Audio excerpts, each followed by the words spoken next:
The February 5th meeting of the Thousand Oaks Council on Aging is called to order, and we'll now have the Pledge of Allegiance.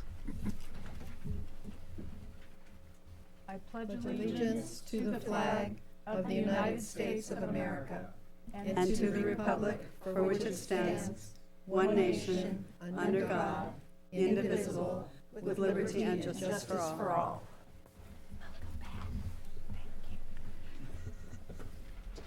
We'll now have roll call taken by our staff liaison, Francine Sprigel. Happy New Year, everyone. And we didn't have a January meeting. That's why I'm saying that in February. Please stay here or present when I call your name. Chair Maria. Here. Vice Chair Mortimer. Here. Commissioner Stephen Allen. Here. Commissioner Stephanie Belding. Here. Commissioner Jeffrey Burt. Here. Commissioner Tony Gitt. Present. Commissioner Rosanna Guerra. Here. And Commissioner Karen Sylvester. Here. And Commissioner John Posta is absent. Thank you. Thank you, Francine. Item 4 on our agenda is public comments, and this is the time when we invite members of the public up to state any concerns they have on senior-related issues or to present any items for the commission. At this time, I don't have any speaker cards. Is there anyone that would like to speak? And if not, we'll move on to item 5 of our agenda. And item 5 is our liaison and agency reports. Item 5A is the Global Adult Community Center update, and I would like to ask Patty Ham, our Global Center Director, to introduce this portion of the meeting. Thank you, commissioners, for inviting me here today again. February is a fun, exciting month at the Global Center. We have so much that we're doing over there. I'm just going to highlight a couple things. On Friday, February the 14th, it's a special day. I don't know what it is, but we are going to have a Queen of Hearts bash.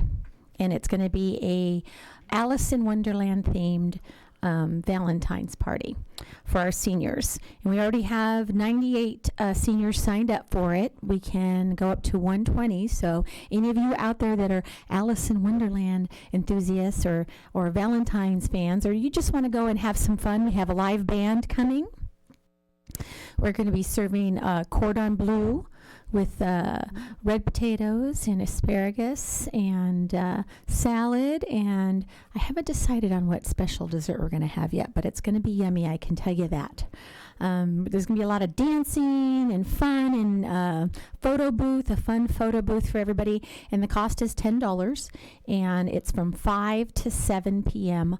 on Friday, February 14th. So if you don't have any plans out there for Valentine's Day, come on over and buy a ticket and join your global friends and have a good time. And then the next day, February the 15th, Saturday, we have our usual first and third Saturday of the month ballroom dance. And it's our Valentine-themed ballroom dance.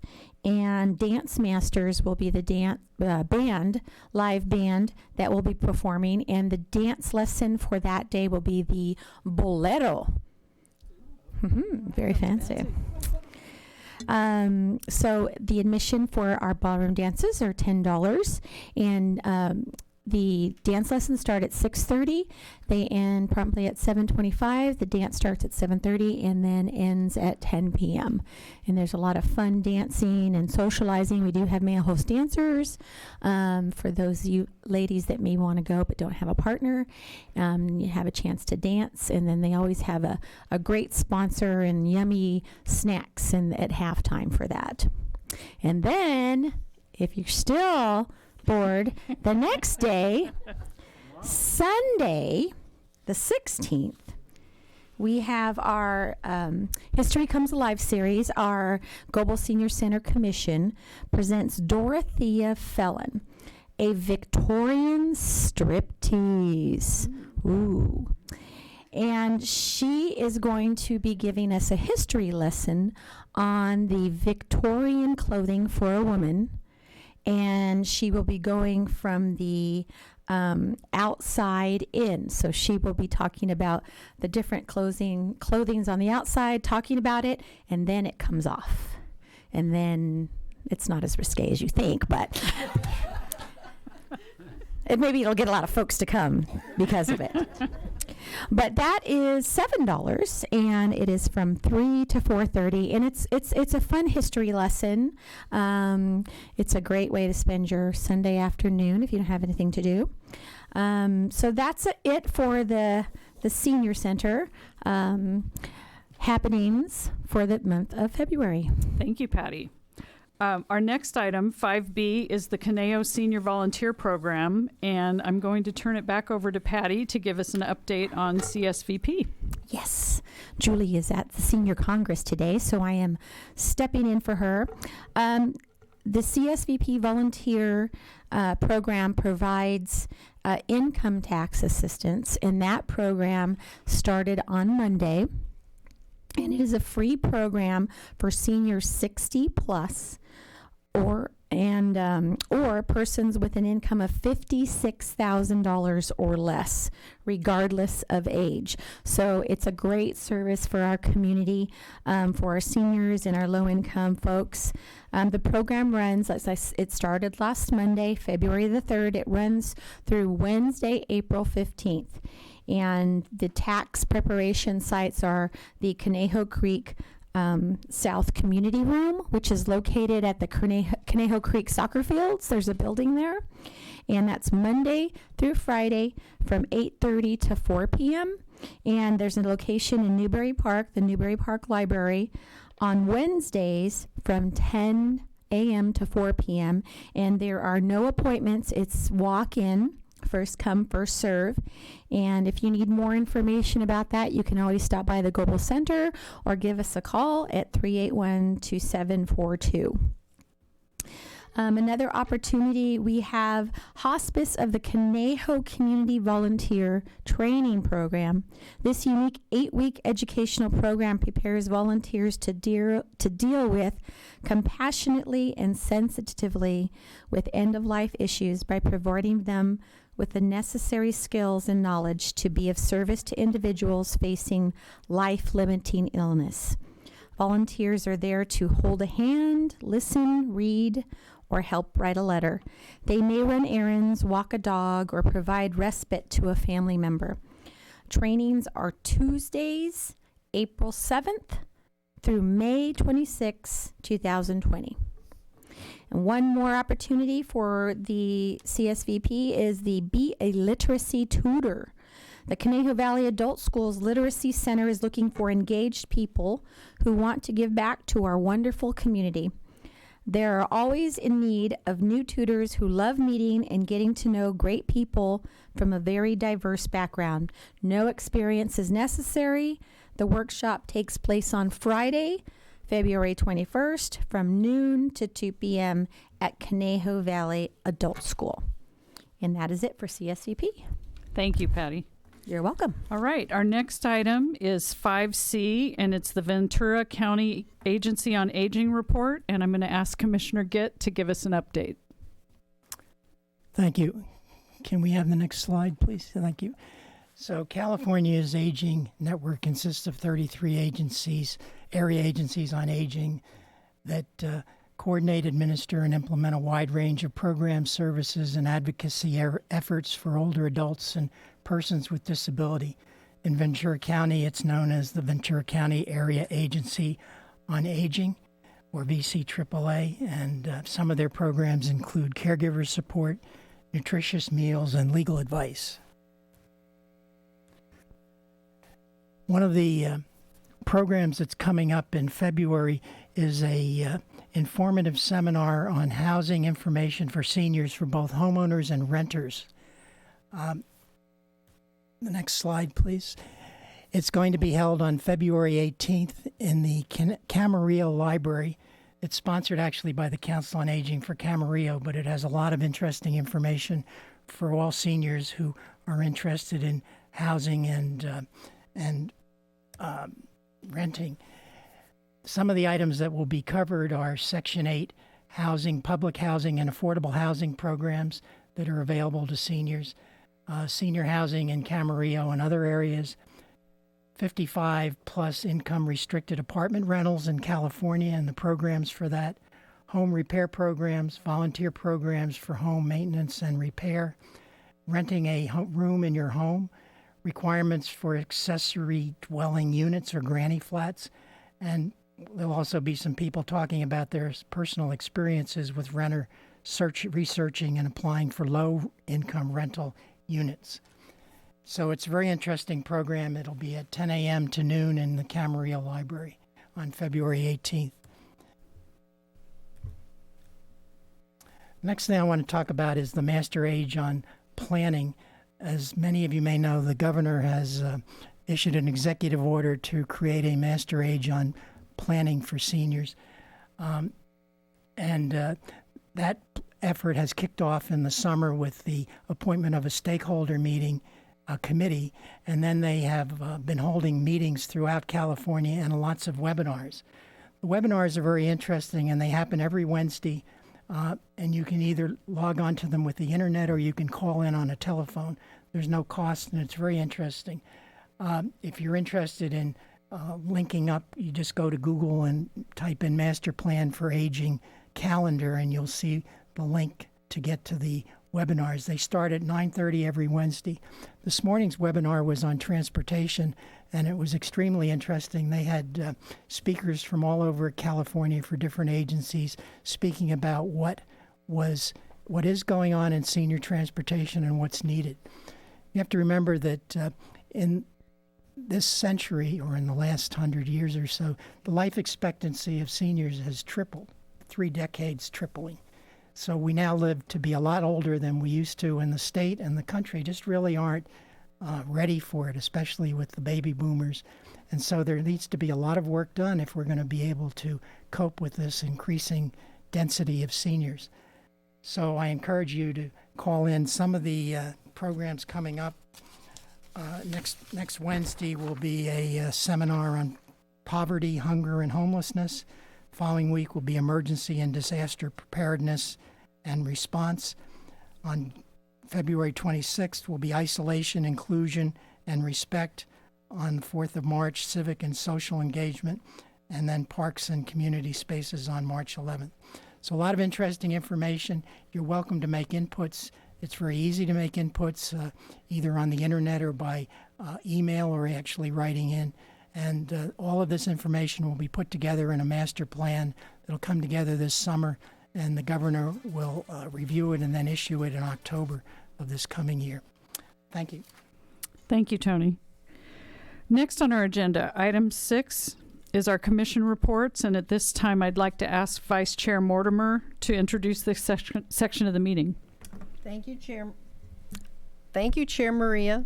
The Council on Aging researches a number of items of interest to seniors throughout the year. I will introduce commissioners who will provide current updates. 6A is health. Commissioner Guerra, would you please give your report?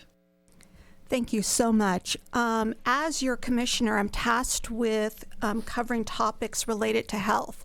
So I'm hoping that these topics will be informative to you, definitely over the next couple of months. So the topic that I picked first was what to consider when thinking about falls. So what I'm going to do is talk a little bit about the statistics, what can you do around the house to improve safety, and prevention tips. Now, I don't know about you, but when I was little, I never thought about falling. As a matter of fact, I was pretty happy when I did fall because that meant that I would be able to get a Band-Aid. And you use that kind of like as a badge of honor. Now, as we get older, falls take on a kind of a different meaning. So what I'm going to be talking about is specifically falls around the house, since we pretty much feel kind of comfortable around the house, but it's interesting how a lot of falls do happen around the home. So one of the things, some of the statistics, let me see if okay, so let me see. Okay, so I'll read out the statistics for you. So according to, and this comes directly from the website, the aging website that I'll give to you at the end of my session here. But some of the statistics are 33% of older adults said that their trips to the hospital and ER were caused by falls and other home accidents. Falls are the leading cause of fatal and non-fatal injuries in the U.S., and falls are costly, averaging about $30,000 a year. 1 in 4 older adults fall each year. So, those are scary statistics, but there are things that you can do to prevent that. So the best thing to do is to look at your house. And I know that we feel kind of comfortable around our home, but I don't know about you, but I've fallen around my house. And I've fallen around my house in areas that I can't believe that I would fall. Even doing the, this webinar, I turned around and I had kind of like a little area rug, and it didn't have a gripper, and I almost slipped. We have, a step down from our staircase, and my husband has fallen down the staircase. So even though we feel comfortable in our own home, it's really important to do an inventory. So some of the things to consider are, and this is not only within your home, but your front yard, your backyard. So is there proper lighting? And I know that at night, sometimes my husband will fall asleep before I do, so all the lights are turned off.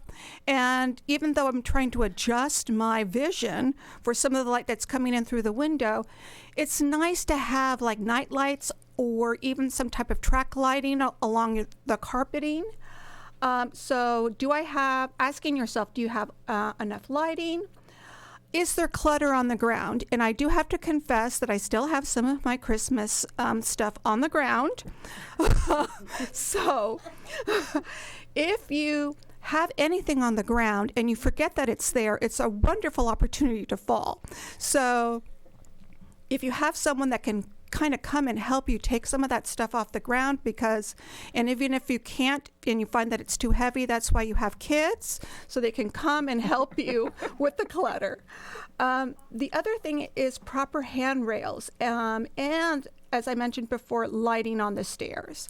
So hand railing, and even if you have a hand railing from the shower, outside of the shower, do you have a step down from the shower as you go in and then you come out? All of those things are really important. And then are my medications and food, are they within reach, or do I have to really kind of stretch up? And is it out of reach?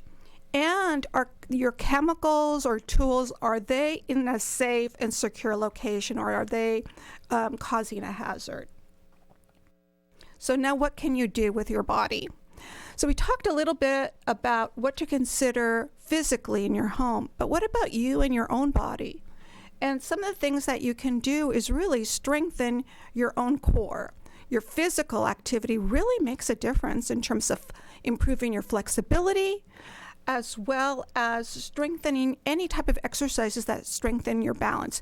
Because I've fallen around my home, I've fallen in stores. It really does help if you have a strong core and some type of flexibility to be able to bounce back up or even to recover from a fall. Also, I don't know about any of you, I wear flip-flops around the house. My husband likes to wear socks. But if you do wear socks, make sure that they're non-skid socks, just that they have some type of rubber gripper. And if you're interested in more information about this particular webinar, this is the website that you can go to. The American Society on Aging is a wonderful wealth of information for seniors. So I'd encourage you to go. And if you'd like this particular information tip, let us know. Or if there are other topics that you'd like to hear about regarding health, please let me know as well. Next month, we'll be talking about nutrition. So thank you very much for your attention. Thank you, Commissioner Guerra. Item 6B is education. Commissioner Sylvester, would you please give your report? Thank you. Education, kind of going to look at a very different thing than falling in the home, but I think equally as important for your mind. Okay. Is it ready to go? Here's a quote I found that really resonated with me. Anyone who stops learning is old, whether at 20 or 80. Anyone who keeps learning stays young. Henry Ford. So, other than staying young, which is not a bad benefit, what are the benefits of lifelong learning? And I'm going to go quickly through this because I think some of it's fairly obvious, but I think it pays to think about. One, you can learn something new and stay up to date. Maybe there was a language you wanted to learn. Maybe in your youth you had a passion for art history. Maybe even you're thinking of embarking on a second career.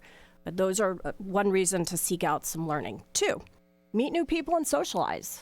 That's fairly self-explanatory. 3, there's some evidence to suggest that engaging in learning and keeping your brain engaged actually has some physical benefits for your brain and your health. There's evidence to suggest that it could ward off senior moments and can help mitigate some of the effects of Alzheimer's and dementia. And 4th, and I think this is an important one, learning often can help you take advantage of technology. And in today's world, that is really becoming increasingly important. To be comfortable with technology, both on your smartphones as well as being comfortable online on your computer. There's so many mobile apps that can make your life better if you're comfortable enough to use them. The webinars that Commissioner Gitt was talking about also involves getting on your computer sometimes. So in the future, I'm going to dedicate a presentation just around technology and some of the local offerings on that. But today, this will be a little bit more of an overview. All right.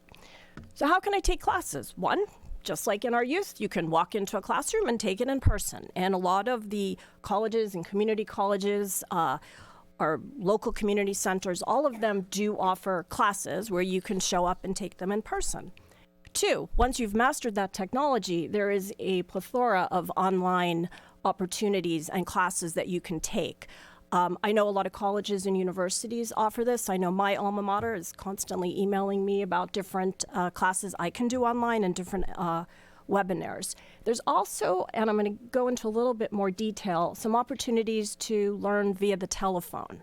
So again, you don't need that ability to log into your computer. And if you like to talk to people but don't necessarily want to show up in person, I think the telephone is a really good way to do that. And then educational travel programs, that combines travel and education, and those are programs geared for seniors, such as Rhodes Scholar, I think is one of the prime ones. All right, so what do we have here? So in addition to all the wonderful activities that you just heard about from the Goebel Center, they also offer a wide variety of classes: art, music, mahjong, Spanish, you name it, they have it. You can get on the website and register, or you can call and register. 2, the Conejo Valley Adult Education, which is run through the school district, also offers a number of classes. And you can find basic computer classes here as well as business classes. They have some classes that are earmarked as senior adult enrichment, and you can get a discount on their fees. Osher Lifelong Learning Institute, and this is a nationwide program, and here they are headquartered at Cal State Channel Islands. I'll get a little more information on that. So a lot of their classes are taught at Cal State Channel Islands, but some are not. And they are university level classes for ages 50 and up. And again, they're offered year round, so you can get on their website and take a look at what they have.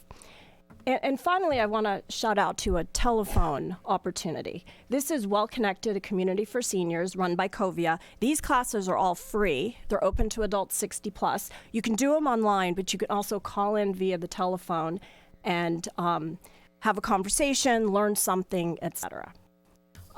So that's it, and I look forward to serving as your Commissioner on Education for the future. Thank you. Thank you, Commissioner Sylvester. At this time, I will turn the meeting over to Chair Maria. Thank you, Vice Chair Mortimer. Our next item on the agenda is item 7, which is our guest speaker. And before we introduce our guest speaker, I just want to remind everyone in the audience that we're not allowed to take questions from the audience at this time. You may hear some questions from the council or the commissioners And they're allowed to ask the questions during the meeting. But if you do have any questions or comments for our speaker, if you can hold them until the meeting's officially adjourned, then you'll be able to have a dialogue with him. With him. So I'm going to hand it over to Vice Chair Mortimer, and I know you have the information on our guest today. I'll go slow. I'd like to introduce Robert Dempster. Robert has been with us in the past for 2 great presentations. Today he will be telling us about the origin of St. Valentine's Day. Robert is governor of the Rancho Canayo colony of Mayflower descendants. He is a past member of the Council of the New England Historic Genealogical Society and is a life member of that organization. He is originally from New England and currently lives in Newbury Park with his family and enjoys sharing his family history. Please welcome Robert Dempster.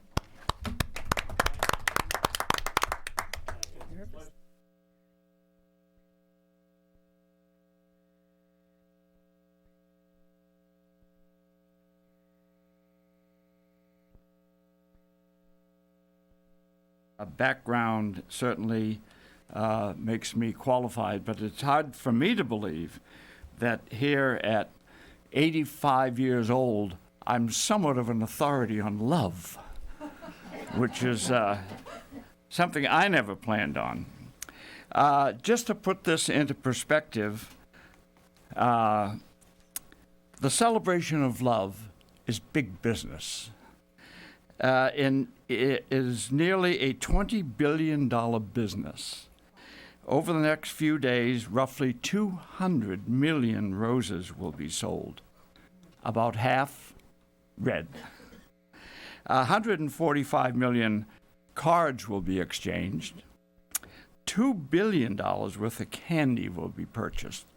Everything from the little tiny candy hearts that we used to get when we were kids that say, "I love you," to gigantic heart-shaped boxes that contain probably millions of calories waiting to be devoured.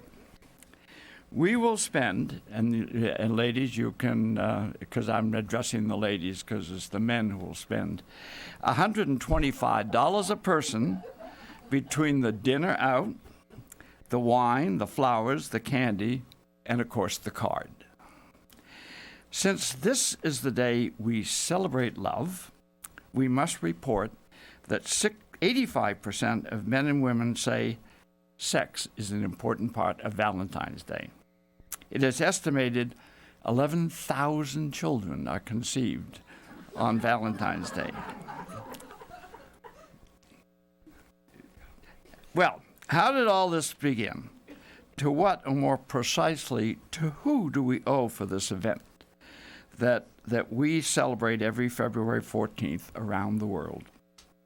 As is the case with most events, the exact origins are shrouded in myth, legends, and steeped in mystery. One person that we can agree on is a gentleman that we call Saint Valentine or Saint Valentinius. It is uncertain whether he is a single person or an amalgamation of several persons because so little is known of him. In 1969, the Roman Catholic Church removed him from sainthood. However, it is the official feast day still in the Anglican Communion and in the Lutheran Church. So, there you have it. The census view is that he was either a priest or a person who practiced medicine. He was sentenced to death by Claudius II for trying to convert him to Christianity. While in person, a jailer brought him his blind daughter, who asked him to cure her. Before his execution on February 14th, he jotted a farewell message to the girl and signed it, "Your Valentine." When the little girl opened the letter, she was able to read. Her eyesight was fully restored, hence Saint Valentine. There is another myth that Caesar wanted only young, unmarried men in his legions, believing they were better fighters, and could endure long periods in far-off lands if there was no wife and children behind. Valentine, supposedly, secretly married the soldiers, and when they went off to battle, they brought love messages with them. Why February 14th? Some say it was the day Valentine was executed. There's another theory that the church decided to celebrate Valentine's feast day in the middle of February in an effort to Christianize a pagan festival honoring Lupercalia, which was a fertility festival. In any event, in the 5th century, Pope Gelasius declared February 14th St. Valentine's Day, and so it has been ever since, except during the period of Oliver Cromwell, who declared Valentine's Day immoral, and banned it. So that's where it all began over 1,500 years ago, by probably one person. We would never imagine the image, he would never imagine the image and the huge impact he would have on the world today. The oldest known Valentine's card still exists with a poem written by a Frenchman, of course. Some say the tradition of sending Valentine cards originated in Germany in the late 17th century. Others claim that verses by Chaucer were the earliest sources of Valentine cards. There is a single lack of originality. I found evidence of early Valentines that had these familiar verses. Roses are red, violets are blue. I'll always be remembered toward you. How about the rose is red, the violet blue, lilies are fair, and so are you. There is a verse. Say, are the guys laughing? No. There is a verse written in 1684.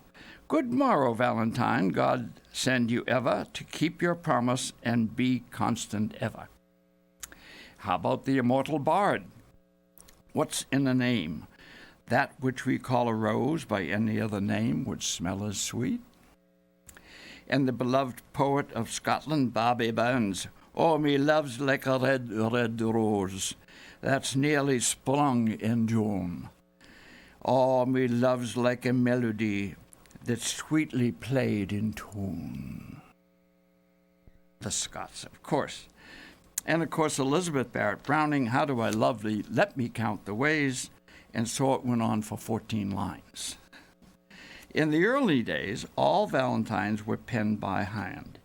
You could even purchase books of verse if you were at a shortage or didn't know what to say. If the Valentine was fancy, it was actually cut out to be by hand, including fancy lace patterns. There are many stories and traditions surrounding Valentine's Day and the celebration of love. In the Middle Ages, young men would draw their names on a bowl to see who their Valentine would be.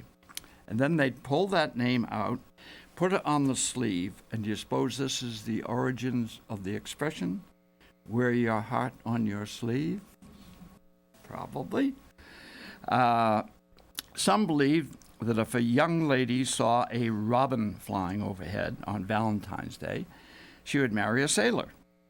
If she saw a sparrow, she'd marry a poor man, but would be very happy.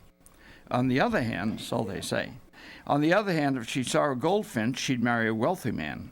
We don't know if that also meant she would be unhappy.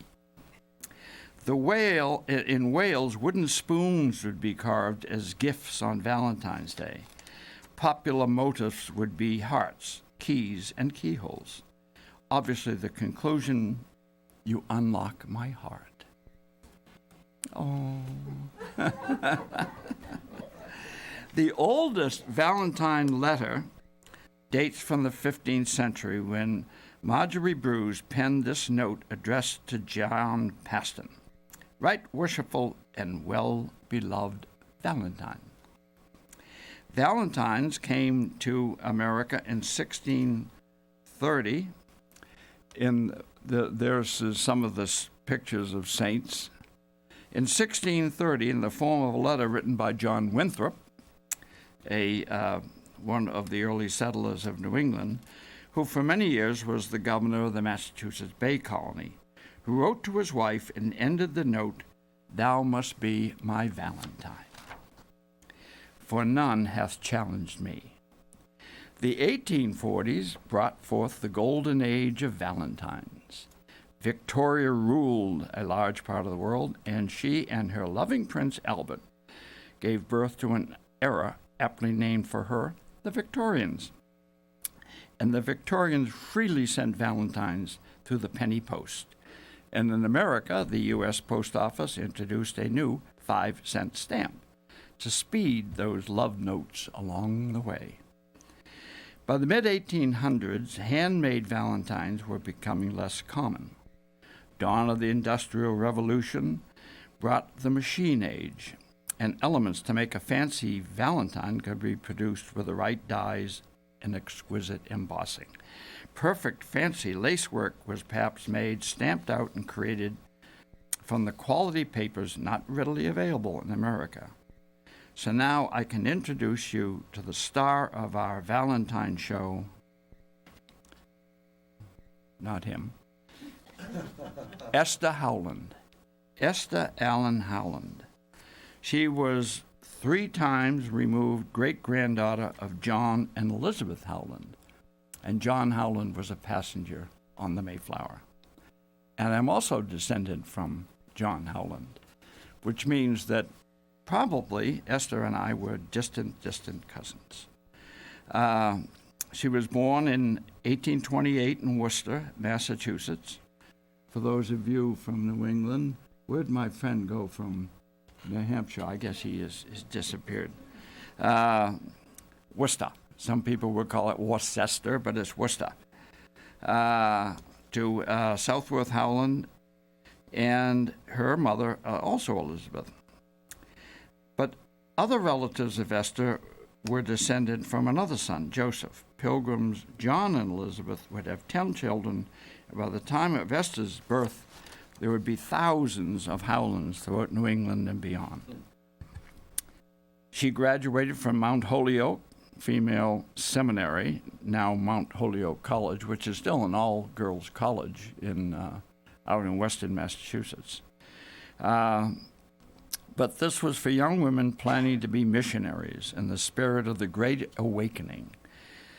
Esther's father was a stationer and publisher, so she was familiar with various aspects of paper products and running a business, combined with the novel education taught at Mount Holyoke, gave her the unique talents to be a creative member of this industry that she was going to start. Her father's work was published in 1844 with the grandiose title, The New England Economical Housekeeper and Family Receipt Book. Everyone had to have one of those. I happened to have a copy of it, and there were some interesting recipes I found. One, how to roast a pig. I mean, how many of us know how to roast a pig? How to cook an udder. I don't even know I would want to cook an udder. And there were some other things as well. She graduated from college in 1947. Her original plan was to be a missionary. A classmate of hers, Emily Dickinson, remarked to her brother that the president of the school had explicitly forbidden students from sending those foolish notes called Valentines. However, Esther Howland's life was about to move in another direction, in spite of the direction from the president. Shortly after her graduation, she received an imported Valentine. It was lovely, and she saw how much her friends liked it. She persuaded her father to order some more to sell. After looking over the cards when they arrived, she decided they could make them herself. Her father sensed a business opportunity, ordered the necessary supplies, and the American Valentine business was about to be launched in the mid-19th century. This is an example of some of Esther's work. Quality papers, including fancy lace, were not available in America. The local papers lacked the linen content of those from Germany and England. She designed several cards, gave them to her brother Charles, who was a salesman. Imagine everyone's surprise when he came home with orders totaling $5,000. And this is in the early 1800s. I have no idea what she sold them for, but I have 2 copies that I have been able to acquire. And today, if you find one, they're worth about $100 to $200 for an early, and you can always identify them because they had on the back they had an E, Esther, for Esther Howland. Now, a short time after sales doubled, she was now a businesswoman. So what was she going to do? Within a few years, her annual sales topped $100,000. By today's money, that would be $2 million in today's dollars. They were just elaborate, and they were all assembled in the attic of the home in Worcester, Massachusetts. And to do this, she got all of her classmates from Mount Holyoke, and she created really what became an assembly line. One girl would cut, one girl would paste, one girl would put ribbon, and down the assembly line it goes. Long before the mother of the American Valentine industry failed to heed the words of Mary Lyon, Mount Holyoke's president, and made a fortune with those silly valentines. And now the question of the day. What does the Mayflower, Valentine, and Amelia Earhart have in common? Well, John Howland, this is some of the girls working on some of these for Esther. The Mayflower passenger was John Howland. John Howland was the one who was swept overboard and rescued. And if he hadn't been rescued, I probably wouldn't even be here. And you could say, thank God. This is some of the lessons. I'd have to look that up. But Amelia Earhart, when she disappeared, where was she trying to land? Howland Island, which was named after Mayflower passenger John Howland. So the Mayflower, Valentines, and Amelia Earhart all come together. Of course, a descendant, Gideon Howland. So that's basically the story of the American Valentine industry, how it started, the origins coming out of the Mayflower, the entrepreneurial spirit of Esther. She never married. She took care of her father in his later years. But she was the one who saw the vision and figured out how to make these in large quantities, and they are treasures if you can find one. And I thank you very much. I hope you all have a very happy Valentine's Day, and make sure that you spend that $127. Take your loved one out for dinner, and buy the flowers, and do everything. So thank you very much. Do any commissioners, anybody have any questions or comments? If not, I just want to thank you. Every year I look forward to your presentations. They're always very informative and entertaining, so thank you. Well, my pleasure. And I'll make sure all the guys on the council spend their money. It's already spent.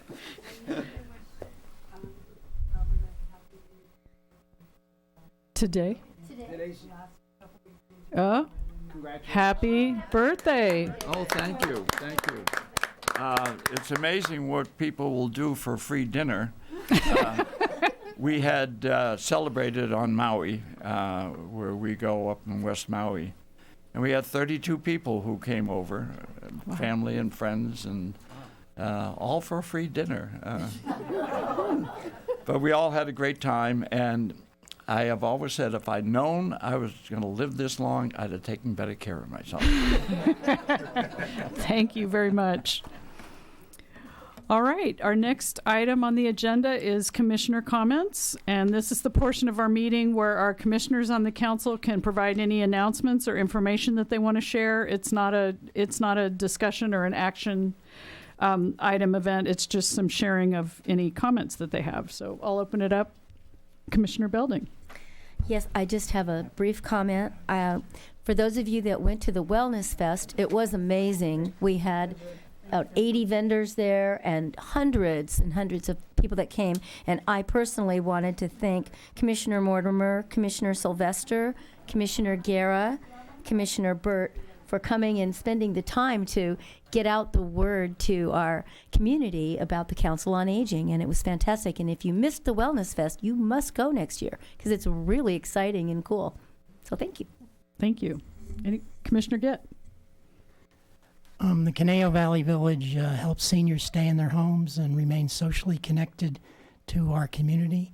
And tomorrow, on February 5th at 4 p.m. at the Goebel Center, we're having a recruiting event. So if you're interested in finding out more about the Conejo Valley Village or joining or volunteering, please come to the Goebel Center on Jantz Road tomorrow starting at 4 p.m. Thank you. Thank you. Commissioner Burt. Hi. In June 4th, actually, of 2020, we're going to host our annual Senior of the Year's Awards Banquet at the Goebel Center. And you out there can, of course, nominate somebody. The nominations are now open. If you go to www.tooaks.org/seniors, you can see a nomination form and fill it out online. If you know of a senior who volunteers, whether it's at a local nonprofit or in any other way, please consider nominating them for recognition as the Senior of the Year Award nominee. And there's only 3 conditions they need to meet, of course. They have to be a resident of TO or the unincorporated areas, 60 years old, and have volunteered 3 of the last 5 years. And again, our nominations are open. They will be closing April 1st, so get to that website, nominate somebody who you feel is very deserving. It's a wonderful, wonderful evening on June 4th, 2020 at the Goebel. Thank you. Thank you. Commissioner Sylvester. Yeah, I've got a couple. The first is that the Thousand Oaks Library just announced their selection for the citywide book club. It's called The Honey Bus by Meredith May. And in conjunction with that, they have a whole series of programs and events and movies at the library, culminating in the author herself will be speaking April 26th here at the Bank of America Performing Arts Center. Second, this is my monthly entreaty to like us on Facebook, share our pages. We're the Thousand Oaks Council on Aging, and on Twitter we're at TO Council Aging, and I post upcoming meetings there as well as volunteer opportunities and anything that's relevant to this community. Thank you. Thank you. Anyone else? Yes, Commissioner Guerra. I just wanted to remind people that February is Heart Healthy Month. So think about ways that you can maintain your heart healthy, either talking to your doctor or just looking at different opportunities to keep that heart going. Thank you. Thank you. Anyone else? I was just going to share an opportunity. We talked earlier about the Conejo Senior Volunteer Program, and one of the notifications that comes out is on some Eventbrite activities. And last Saturday, I went with a couple of girlfriends to, I'm going to say it's Rancho Sierra. It's right off of Lynn Road. And we did nature park restoral. So we basically would clear like a 4-foot circle and put in 5 holes, and we planted native grasses and shrubs. The park rangers were there to walk us through it and teach us, and I'll do anything to avoid doing chores at my house. And this Sunday morning, I'm going to be scraping and painting fence posts at the stables there right off of Lynn Road. So and I think the Nature Park Restoral runs through December. I can't remember if it's weekly or monthly, but it's free, and it was kind of fun. Get together with some friends, and we just chatted and planted some plants. So anyway, if we don't have any other commissioner comments, before we adjourn, I just wanted to mention a few things. Our next televised meeting is going to be March 4th at 1 p.m., and our speaker is going to be Victoria Jump from the Ventura County Agency on Aging, the VCAAA. So I would invite you to either join us here live or watch the televised broadcast, or you can watch online at TOTV. And if you do want any information on the Council on Aging or have any questions about the agenda items, you can call 805-381-7362 or email councilonaging@toaks.org. And there being no further business before the Commission, the Council on Aging meeting for February 5th is adjourned.